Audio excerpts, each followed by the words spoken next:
Hello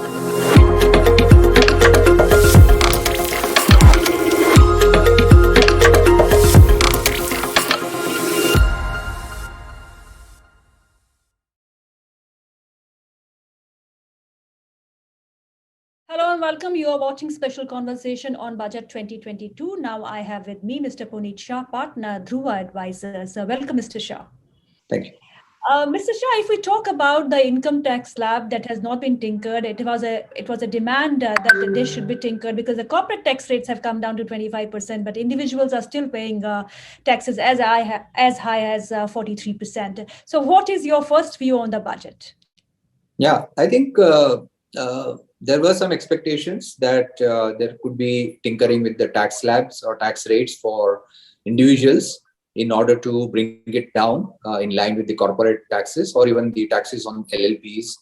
But unfortunately, there is no discussion at all, and therefore the tax slabs are completely untouched. Tax rates are also completely untouched. So it remains a bit tax inefficient for individuals in this country.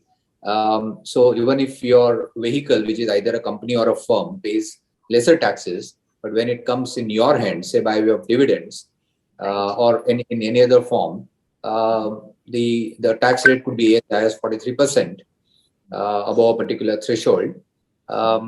Yeah, so that's how it is, and we hope that maybe subsequent budget takes care of this anomaly. FM has proposed that both central and state government employees' tax deduction limit be increased from 10% to 14%, and also some tax relief for persons with disabilities. So how do you see this occurring? Yeah, this is in line with overall direction. In past budgets as well, similar concessions have been given. And so again, it's a step in the right direction. The limits have increased. It has kept pace with the inflation. It has kept pace with increasing levels. So this is again, this is a very welcome move and a step in the right direction. Mr. Shah, what is your take on the corporate tax buoyancy, which we have seen in the last financial year? So the revised estimate for corporate tax is 6.35 lakh crores, and for FY23, it is posted at 7.2 lakh crores. Do you expect this kind of a buoyancy to really stay, and what is going to contribute to these taxes? So it's clearly mainly because of the performance which corporates have shown. In spite of COVID, in spite of pandemic, the earnings growth we have seen in last year, it seems to be continuing the trend. So the direct tax rates have also not decreased in that sense. The direct tax rate on the manufacturing company have come down 15%, but it has actually helped in better manufacturing facility, larger capex. More capital formation, and hence leading to more activity, leading to higher income, and in turn the direct tax collection, which has definitely gone up. So it's like when you reduce taxes, the compliance increases, and clearly the total tax collection in turn increases. So clearly, we see this trend continuing as more and more taxpayers get added to the kitty. Mr. Shah, your key takeaways from the budget as far as the direct taxes are concerned?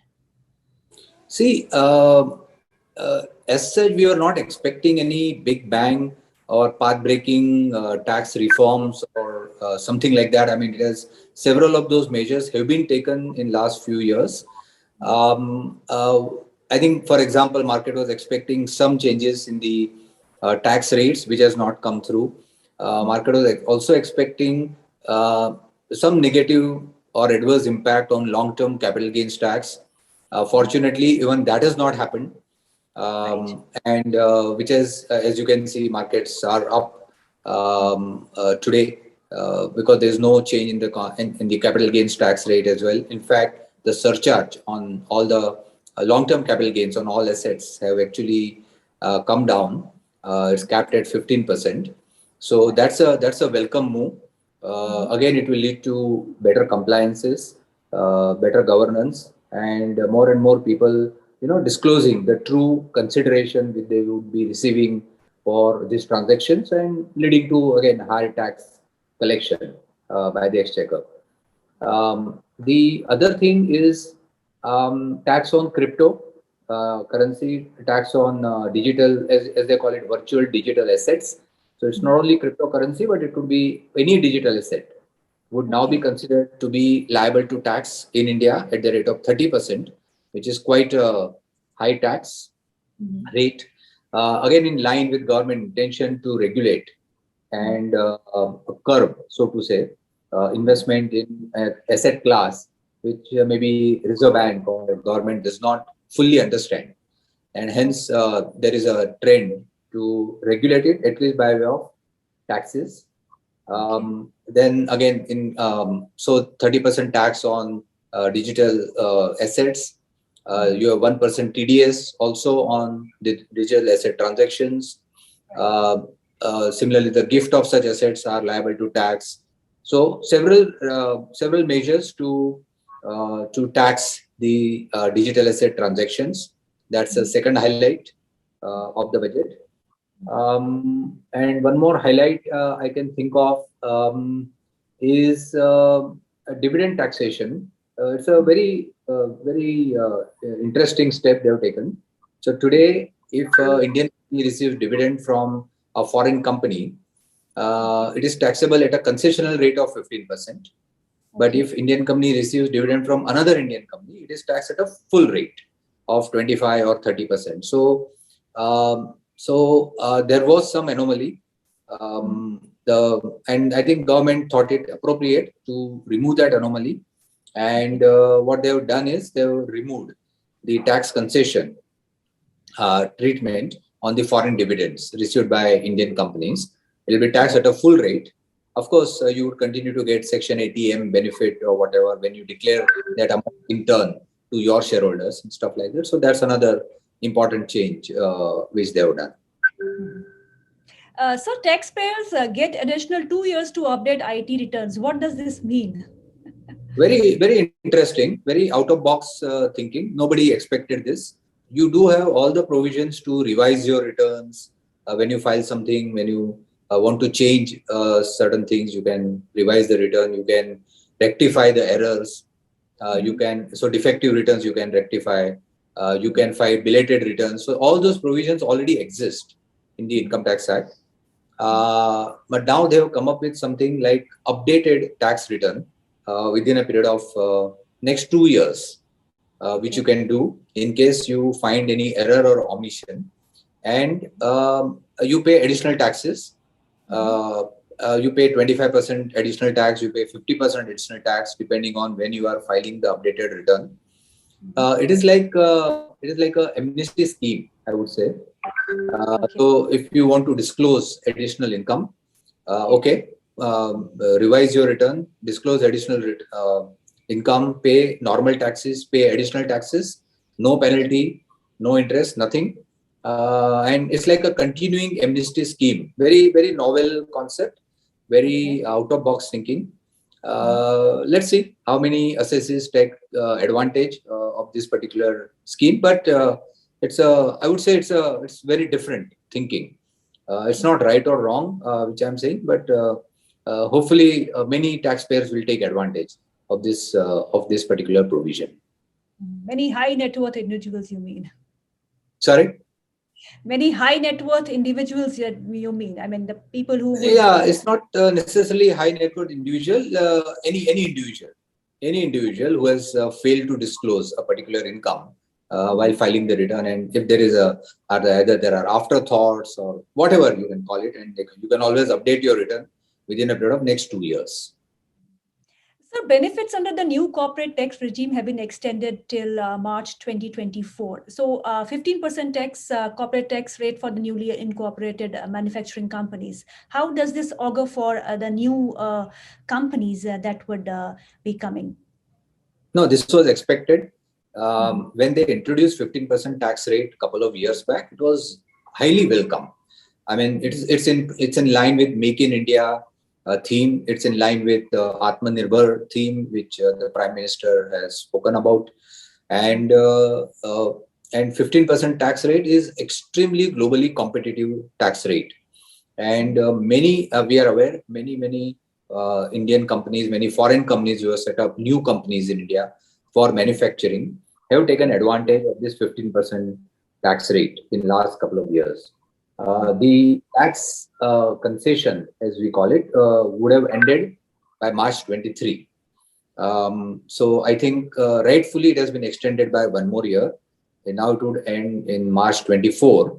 And instead of doing it at the last moment, which would have been the next year, I think it is rightfully done in the current year, so that the companies can plan their affairs, plan their expansion and other activities to ensure that any new expansion or any new activities is done in the new company, which is set up, and take advantage of the 15% tax benefit. So very welcome move. And it was expected. I'm actually expecting that in March 23, maybe it will be further extended by a few years. It has been extended till March 24. So that's correct. So it is that's correct. more. I'm expecting that in next year, again, it may be extended by further one more year, maybe. So what's your view on the bonus and dividend tripping? How do you see it? So these are tax avoidance provisions, rather anti-tax avoidance provisions already existing in the Income Tax Act, which disallows your losses which are booked intentionally by doing either dividend stripping or bonus stripping, where you buy shares or units just before the record date, few months before the record date, and then sell it after the bonus or dividend is declared at a loss. And then what you get is dividend or whatever is tax exempt, but you get the losses. So it's a tax planning avenue which the Income Tax Act has discouraged. It was only applicable to dividend stripping, was only applicable to shares and mutual fund units, while bonus stripping provision was applicable only to mutual fund units. Now what they have done is extended this to all the shares, all the securities, and all the units. This includes units of AIF, the alternative investment funds, or REITs, or InvITs. So both dividend stripping and bonus stripping anti-tax avoidance provisions now apply to all the transactions in all these securities. So how does this impact? It's discouraging the investors to book artificial losses by indulging into these transactions, and I would say rightfully so, because this has been quite rampant in past, and then Income Tax Act brought this provision on the statute, and now the scope has been further expanded. So maybe rightfully so, as we call it, these are specific anti-avoidance provisions, and maybe it will have its desired impact on this kind of transactions. LTCT Not Altered, sir, this time. Your views on that? Yeah. So two things there. One is there was an expectation on long-term capital gains might increase by say 5% on listed stocks, etc. One of the reasons why stock markets reacted negatively for last few days, and when it didn't come through, it reacted positively.